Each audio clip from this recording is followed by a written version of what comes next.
Bonjour à tous. Alors, je m'appelle Simon Devineau.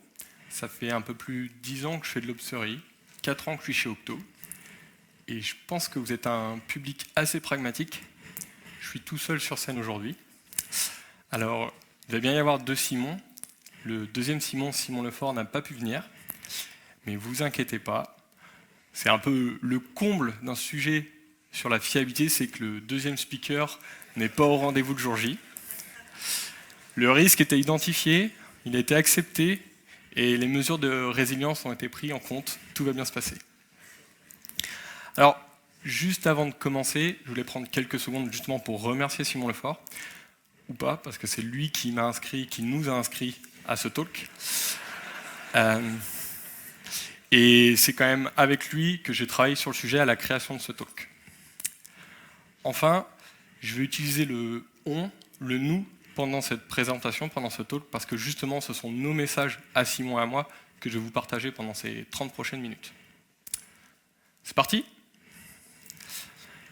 La fiabilité, c'est la propriété non fonctionnelle la plus importante d'un produit.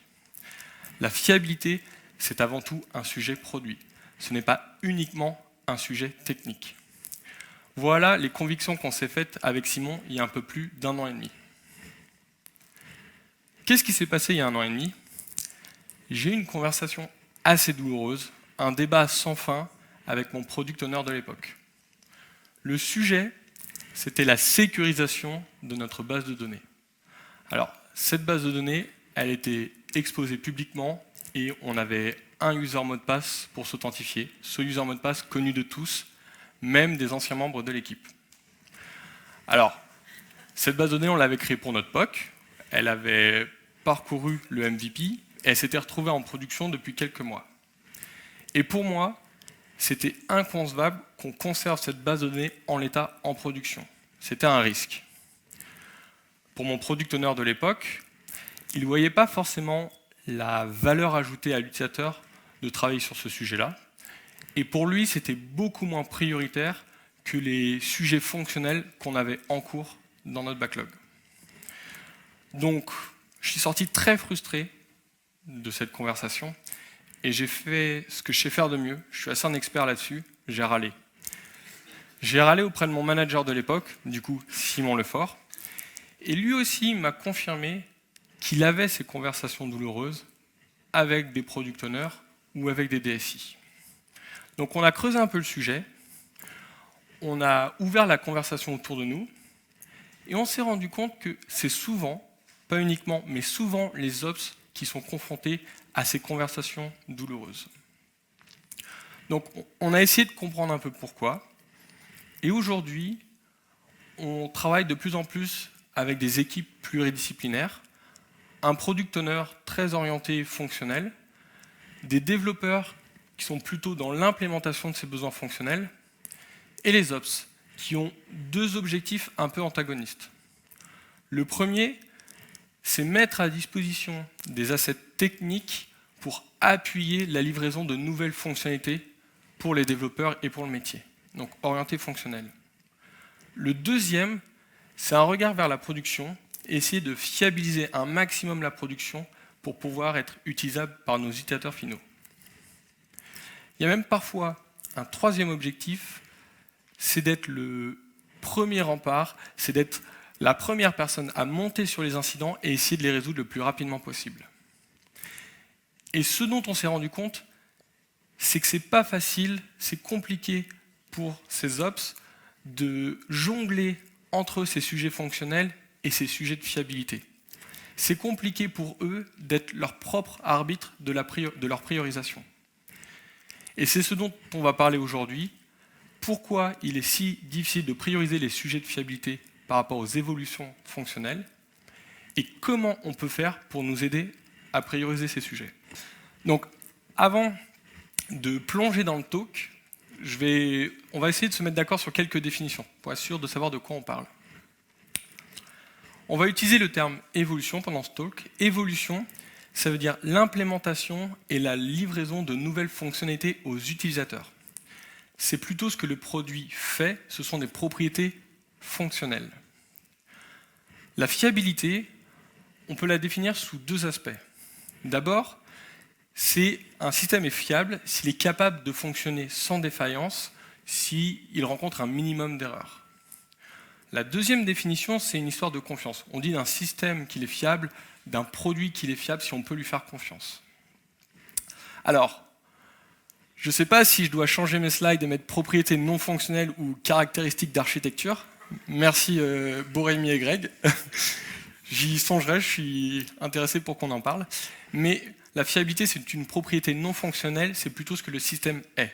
Le système est fiable.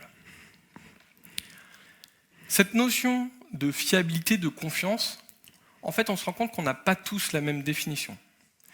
Si je suis utilisateur, je considère que le produit, le système est fiable s'il fait ce que je veux, quand je veux. Si je suis à un C-level, je considère que le système est fiable, mes équipes sont fiables, si elles peuvent livrer des nouvelles fonctionnalités en temps et en heure. Si je suis un développeur, je considère que le système est fiable si, quand j'introduis de nouvelles fonctionnalités, de nouveaux changements, ça ne casse pas. Et enfin, si je suis un Ops, je considère que le système est fiable s'il est transparent avec moi. C'est-à-dire que si au moment où il tombe, il m'en informe et il me remonte suffisamment d'informations pour comprendre pourquoi il est cassé. Le système ne me ment pas, il me dit la vérité. Et enfin, pour Simon et moi, qui sommes des ops très objectifs, la fiabilité, c'est la propriété non fonctionnelle la plus importante de votre produit. C'est le socle de votre produit. Dit autrement, vous avez beau avoir les plus belles fonctionnalités du monde, si votre produit n'est pas accessible, n'est pas disponible, ça ne sert à rien. Si vous avez une fonctionnalité qui marche le jour de la démo, mais que vous la déployez en production et qu'elle ne résiste pas à la charge, ça ne sert à rien également. Donc la fiabilité est la propriété non fonctionnelle la plus importante d'un produit.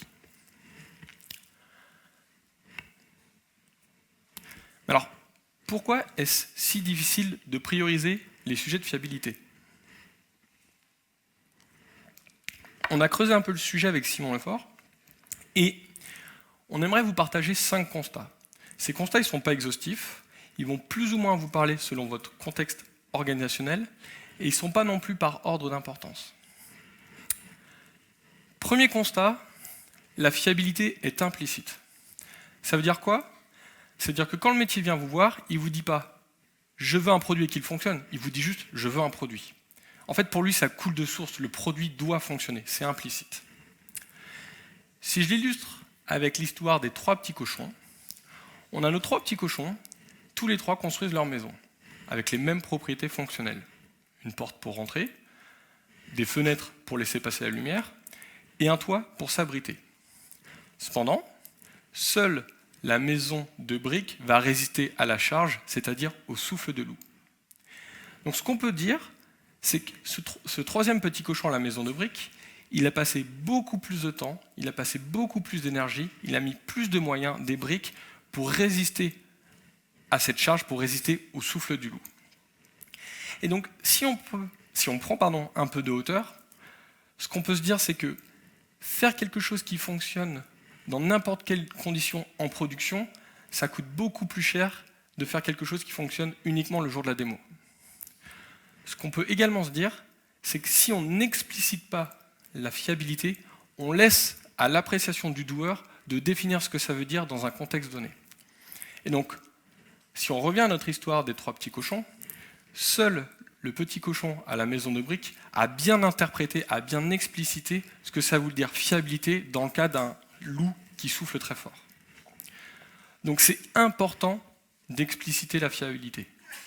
Pourtant, et c'est notre 2e constat, c'est pas si facile que ça. Ça va demander de la motivation aux équipes. Je m'explique. Cette matrice que vous voyez, elle permet de catégoriser vos tâches pour vous aider à les prioriser. Elle se décline selon 2 axes, l'urgence et l'importance. On a les tâches du cadre 1, les tâches urgentes et importantes, c'est des tâches qu'on va faire rapidement. On a les tâches du cadre 2, les tâches importantes et non urgentes, c'est des tâches qu'on va plutôt chercher à planifier, on va décider quand les faire. Les tâches du cadre 3, les tâches urgentes et non importantes, on va plutôt les déléguer. Et enfin, les tâches du cadre 4, les tâches non importantes et non urgentes, on va plutôt les abandonner. Alors qu'avec Simon, on a essayé de faire l'exercice de lister les tâches de nos projets IT, uniquement les tâches importantes, donc on va se focaliser sur cadre 1 et cadre 2, et voir dans quelle case elles tombent. Si on commence par les tâches urgentes et importantes, on va plutôt y retrouver les tâches autour des fonctionnalités, des demandes business et de la réglementation. Et en fait, ce dont on se rend compte, c'est que ce sont des réponses à des stimuli externes. C'est-à-dire que ce sont des personnes extérieures à l'équipe de réalisation qui vont nous alimenter de ces tâches-là, qui vont alimenter notre backlog, alimenter notre to-do list. Ces tâches-là, elles sont urgentes. Donc il y a de grandes chances que vous ayez une deadline à poser à ces tâches, il va falloir les faire avant une date.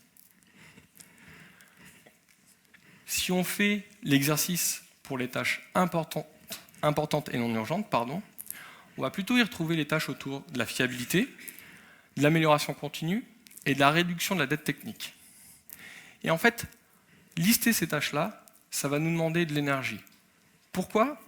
Parce qu'il va falloir être vigilant aux signaux de notre écosystème, interpréter ces signaux et en retirer des tâches pour alimenter notre backlog. Par exemple, il va falloir que je regarde si mon code accumule de la dette technique. Il va falloir que je regarde si la prod tombe pour voir ce que disent les incidents et en retirer des tâches autour de la fiabilité. Donc ça va nous demander plus d'énergie d'alimenter les tâches de fiabilité dans notre backlog. Ce qu'on peut voir également, c'est que ce sont des tâches non urgentes. Il n'y a pas de deadline associée. Donc on va plutôt avoir des tâches sur le long terme, en fil rouge, des tâches où il va falloir acquérir des habitudes. Et acquérir des habitudes, également, ça demande de l'énergie. Donc ce qu'on peut dire, c'est que travailler sur des sujets de fiabilité, ça nous demande plus d'énergie que travailler simplement sur des réponses à des stimuli externes. Alors je mets des guillemets, c'est pas simple, mais ça semble plus facile de répondre à des stimuli externes.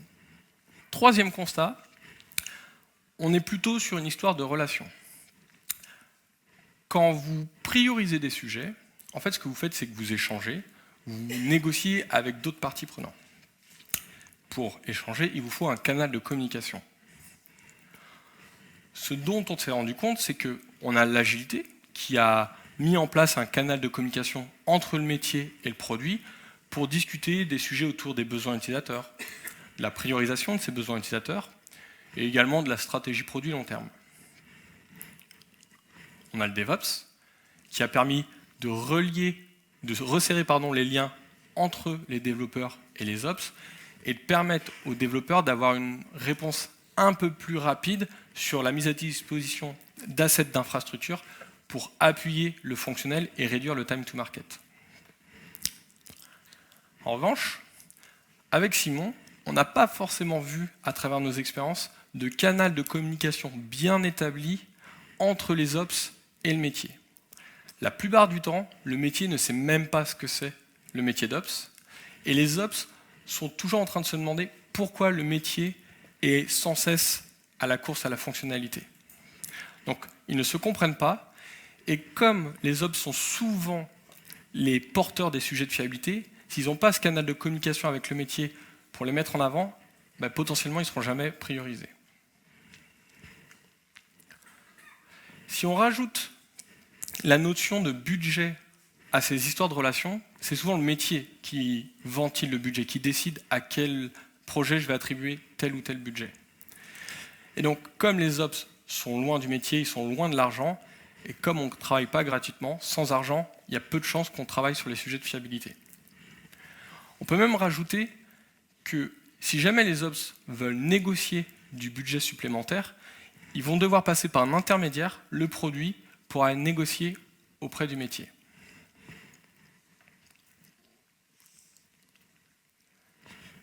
Quatrième constat, on est sur une histoire de feedback.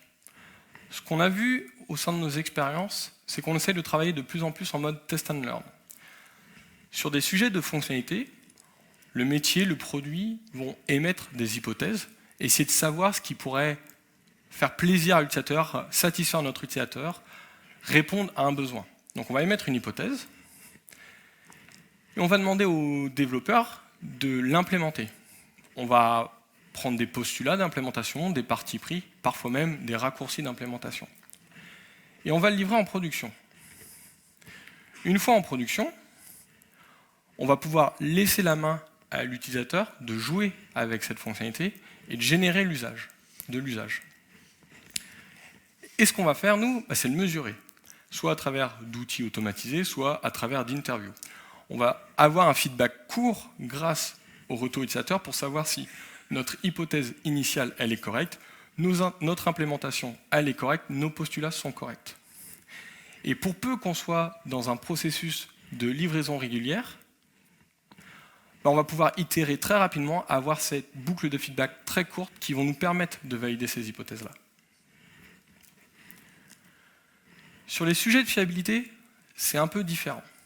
Alors, fiabiliser un système, c'est notamment essayer d'espacer les incidents et de réduire leur impact.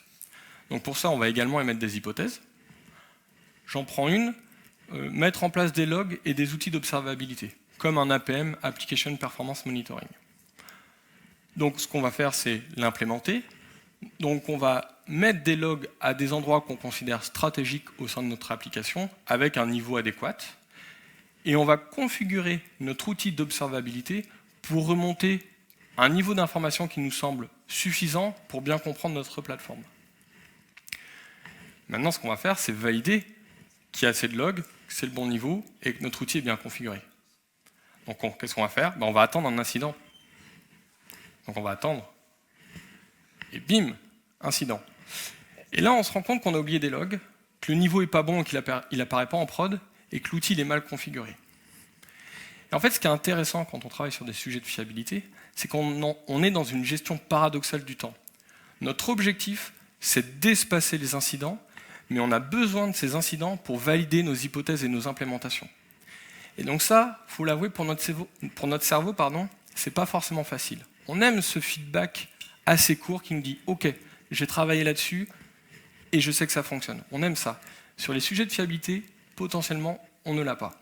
On ne sera jamais en capacité de valider. On ne sera souvent pas en capacité de valider nos hypothèses quand on travaille sur des sujets de fiabilité. Cinquième et dernier constat, on est encore sur une histoire d'échange, mais là plutôt de monnaie. Donc admettons qu'on a ce canal de communication qu'il faut pour échanger, pour prioriser. En fait, ce qu'on se rend compte, c'est que souvent on fait de la négociation. Je veux que cette initiative, elle passe avant celle-là parce que ta. Et donc, en fait, on est dans une négociation. Et quand on négocie, il nous faut un étalon, une monnaie commune pour pouvoir comparer une initiative A avec une initiative B. Et en fait, ce dont on s'est rendu compte avec Simon, c'est que quand on travaille sur des sujets fonctionnels, on est plutôt orienté valeur ajoutée pour l'utilisateur. Le but, c'est de mesurer cette valeur ou potentiellement le business généré si on a une société à but lucratif. Quand on travaille sur des sujets teintés fiabilité, notre étalon, notre monnaie d'échange, c'est le risque. C'est-à-dire la probabilité qu'un événement intervienne et son impact. Donc du coup, on n'a pas la même monnaie d'échange, on ne parle pas le même langage pour prioriser et comparer nos sujets. Et ça peut expliquer pourquoi, il y a un peu plus d'1 an et demi, j'ai eu cette conversation très douloureuse avec mon product owner de l'époque. Lui essayait d'apposer de la valeur à un sujet qui était en fait teinté risque. Donc, on vous a partagé nos constats de pourquoi c'est compliqué de prioriser les sujets de fiabilité. Maintenant, on va essayer de voir comment on pourrait faire pour prioriser ces sujets. Donc, on a également 5 constats à vous partager. La liste n'est pas exhaustive et ils vont plus ou moins vous parler selon votre contexte organisationnel. On est tous d'accord? Très mauvaise idée d'attendre que la prod tombe pour nous aider à prioriser nos sujets de fiabilité. Alors pourquoi? Parce qu'en fait, potentiellement, il est trop tard. les conséquences sont irréversibles, l'utilisateur n'est pas satisfait, il va voir ailleurs. En plus, quand on a un incident de production, souvent notre premier objectif, c'est de le résoudre le plus rapidement possible. Donc on ne va pas forcément prendre des décisions sur le long terme, des décisions pérennes pour stabiliser notre système. On va résoudre l'incident sous pression et puis voilà, on ne va pas revenir dessus. Par contre, ce qui est intéressant, c'est que c'est potentiellement l'un des rares moments où vous allez voir le métier, le produit et les techs autour de la table et se poser la question, mais comment on en est arrivé là? Et donc, c'est pas toujours constructif, mais ça peut peut-être initier ce canal de communication nécessaire pour prioriser les sujets de fiabilité.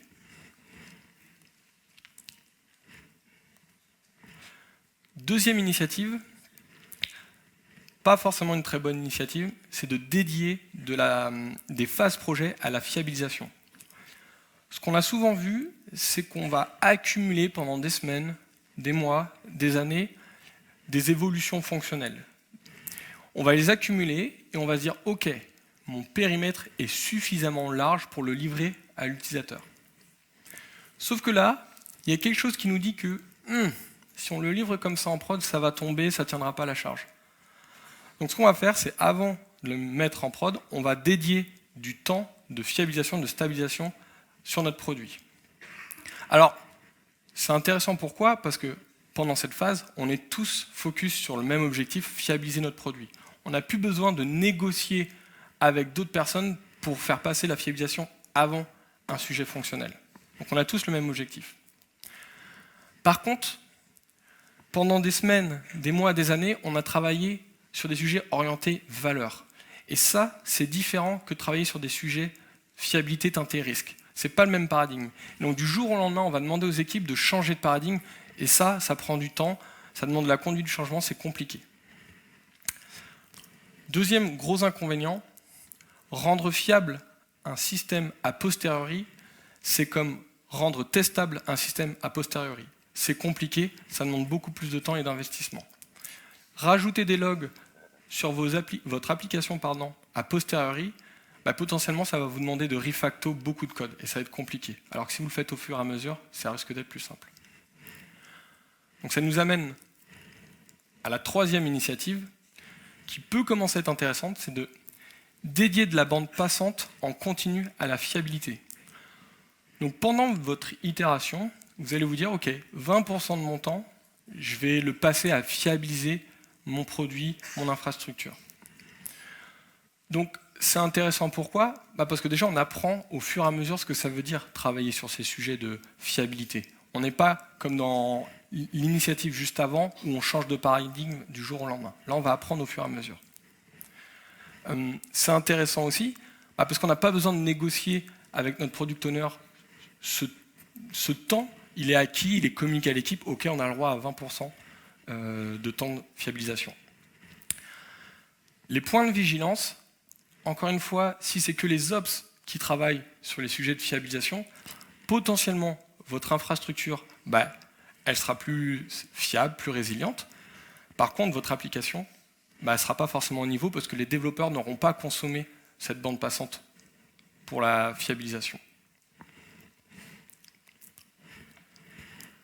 Quatrième initiative, déployer en production le plus rapidement et le plus souvent possible. Donc là, ce qu'on cherche à faire, c'est réduire cette fameuse boucle de feedback qu'on a vue précédemment, qui peut être très très longue quand on travaille sur des sujets de fiabilité. Donc en déployant en production rapidement, on réduit cette boucle de feedback et on laisse la prod nous aiguiller sur quel sujet de fiabilité on doit travailler. En fait, la prod va être un peu notre stimuli externe pour faire passer les sujets du cadre 2 vers le cadre 1. C'est intéressant aussi parce que en déployant souvent en production, on va apprendre ce que ça veut dire la production, on va apprendre ce que ça veut dire exploiter un système en production. Et ça, pareil, c'est différent d'exploiter une production que juste faire du build. Donc ça peut être aussi intéressant de déployer rapidement et le plus souvent possible. Point d'attention, encore une fois, s'il n'y a que les ops qui sont orientés production, qui font les mises en production, qui montent sur les incidents, du coup, il n'y a que eux qui vont monter en compétence et on va retrouver les mêmes effets, c'est que votre infrastructure sera sûrement plus fiable, mais pas votre application. Donc nous, notamment, ce qu'on a fait lors d'une de nos expériences, c'est laisser la main au product owner de mettre en production. Comme ça, il se devait de vérifier que la production fonctionnait. Il était plus à même de comprendre, quand on revenait vers lui avec des sujets de fiabilité, ce que ça voulait dire. Parce qu'il avait compris, il avait cette petite appréhension de ce que c'était la production. Cinquième et dernière initiative, on va y passer un peu plus de temps. On est encore en train de jouer avec Simon. On n'a pas encore acquis tous les automatismes qu'on voulait, mais on pensait que c'était une bonne idée de vous la partager. Pardon, je vais y arriver. C'est de définir une monnaie commune. Donc, on a vu que quand on priorise des sujets, en fait, on fait de la négociation. Donc, on a besoin d'une monnaie d'échange, d'un étalon commun pour pouvoir comparer une initiative A orientée fonctionnelle d'une initiative B orientée fiabilité. Cette monnaie commune, on pense avec Simon que c'est la satisfaction utilisateur. C'est la satisfaction utilisateur qui va nous permettre de comparer une initiative orientée fiabilisation d'une initiative orientée fonctionnelle. Parce qu'après tout, si on construit un produit, c'est pour qui? C'est pour l'utilisateur final. Et on a envie qu'il soit satisfait. Donc ça fait sens d'utiliser la satisfaction utilisateur comme monnaie commune. Donc une fois qu'on s'est dit ça, on va pouvoir utiliser cette satisfaction utilisateur dans nos instances de priorisation. Mais rappelez-vous, Simon et moi sommes des ops très objectifs. La fiabilité, c'est la propriété non fonctionnelle la plus importante d'un produit. Donc la première chose que vous allez faire pendant votre instance de priorisation, merde, effet des mots, est-ce que mon produit est assez fiable pour mes utilisateurs? Est-ce que mon utilisateur est suffisamment confiant dans l'utilisation de ce produit? Alors, si on répond oui à cette question, là, on va pouvoir se dire quand est-ce que je peux implémenter et livrer ma fonctionnalité X? Souvent, ce qu'on voit, c'est l'inverse. C'est d'abord, on va chercher à implémenter, livrer du fonctionnel, et si on a le temps, on passera sur les sujets de fiabilité. Ce qu'on vous propose, c'est d'inverser le paradigme. Alors du coup, il y a une question qui se pose avec ça. Comment je sais si ma plateforme est assez fiable pour mon utilisateur? Et pour ça, on va faire ce qu'on sait faire de mieux. On va mesurer. On va mettre en place des indicateurs de niveau de service, des SLI, Service Level Indicators, qui vont pouvoir mesurer l'impact sur la satisfaction utilisateur. Alors, quelques exemples. La disponibilité du flux d'actualité de la page d'accueil sur mon réseau social. Si mon flux d'actualité n'est pas disponible, il y a grande chance que mon utilisateur ne soit pas satisfait. Le délai de démarrage moyen d'une vidéo sur mon site de streaming. Si ma vidéo met plus de 3 ou 4 secondes à se charger, il y a de grandes chances que mon utilisateur ne soit pas satisfait. Un autre exemple, la fraîcheur des résultats sportifs sur mon site de paris préféré. Si mes résultats sportifs sont trop anciens par rapport à l'événement, il y a de grandes chances que mon utilisateur ne soit pas satisfait. Et enfin, un autre exemple, la complétude d'un stock sur mon site e-commerce. Si je rajoute un élément à mon panier, mais que cet élément n'est plus en stock, grande chance que mon utilisateur ne soit pas satisfait. Donc si on regarde bien ces indicateurs, on se rend compte que c'est des indicateurs orientés produits. Si je prends un contre-exemple, le pourcentage de CPU sur mon serveur A dans mon data center B, mon utilisateur final, il s'en fout. Donc en fait, ce qu'on veut, c'est des indicateurs produits. Et c'est le produit qui sera le plus à même de les définir. Donc la fiabilité, c'est avant tout un sujet produit. Le rôle du produit, ça va être de définir le parcours utilisateur, le user de journée, sur lequel on va vouloir poser ces indicateurs. Et la tech va faire le comment on mesure ces indicateurs. Par exemple, la disponibilité du flux d'actualité. Est-ce que je la mesure côté load balancer, côté back-end? Est-ce que j'exclus les erreurs 429? C'est la tech qui va savoir faire ça.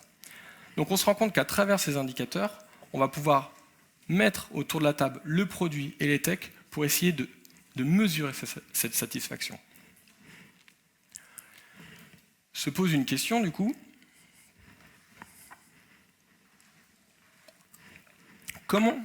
quelle est la frontière entre mon utilisateur considère que le produit est fiable, il va l'utiliser, ou au contraire, il n'a plus confiance et il va aller voir ailleurs. Encore une fois, cette question, c'est le produit qui en a la réponse. C'est le produit qui va pouvoir aller voir l'utilisateur et lui poser ces questions-là. Donc encore une fois, la fiabilité est avant tout un sujet produit. Et donc, ce qu'on peut, alors peut-être revenir, citer je ne sais pas revenir en arrière, si. Un exemple de SLO, c'est je veux que 9 vidéos sur 10 se chargent en moins de 1 seconde sur mon site de streaming. Si j'ai que 8 vidéos sur 10 qui se chargent en moins de 1 seconde, potentiellement je me dis que mes utilisateurs ne seront pas satisfaits. Donc il va falloir que j'augmente les performances de démarrage de mes vidéos. Donc ce dont on se rend compte, c'est qu'en mettant en utilisant la satisfaction utilisateur comme monnaie d'échange, comme étalon pour comparer une initiative A teintée fonctionnelle, une initiative B teintée fiabilité, on va mettre tout le monde autour de la même table, on va avoir une conversation qui va dans la même direction et on va enfin pouvoir se concentrer sur l'utilisateur et arrêter de se bagarrer entre fonctionnel et non fonctionnel ou caractéristiques d'architecture. Alors, si vous deviez retenir que 4 choses de ce talk, je pense que je l'ai dit pas mal de fois, la fiabilité est la propriété non fonctionnelle la plus importante d'un produit. C'est le socle de votre produit. Vous avez beau avoir les plus belles fonctionnalités du monde, si votre produit n'est pas disponible, n'est pas utilisable, ça ne sert à rien. La fiabilité, c'est avant tout un sujet produit. Donc essayons d'initier un dialogue le plus rapidement possible entre le métier, le produit et les techs. Et pour faire ça, 2 moyens qui peuvent être facilement actionnables. Le premier, c'est mettre au même endroit les sujets de fiabilité et les sujets fonctionnels dans le même backlog. S'ils sont à 2 endroits différents, il y a de grandes chances que vous les compariez jamais. Ça m'est souvent arrivé en tant qu'Ops de travailler avec un backlog différent que les équipes de dev. Et enfin, si vous avez des litiges sur la priorisation de vos sujets fonctionnels par rapport à la fiabilité, n'hésitez pas à mettre en place des SLI et des SLO pour vous aider dans cette tâche. On vous a mis en référence les 2 bouquins qui nous ont inspirés pour ce talk. Accelerate, qui mettra en avant qu'il n'y a pas de négociation à faire entre vitesse et stabilité sur votre delivery. Et Site Reliability Engineering par Google, qui vous donnera des clés, des outils, des méthodes pour mieux ingénierer votre production, être plus industriel dans l'exploitation de votre production. Merci pour votre attention.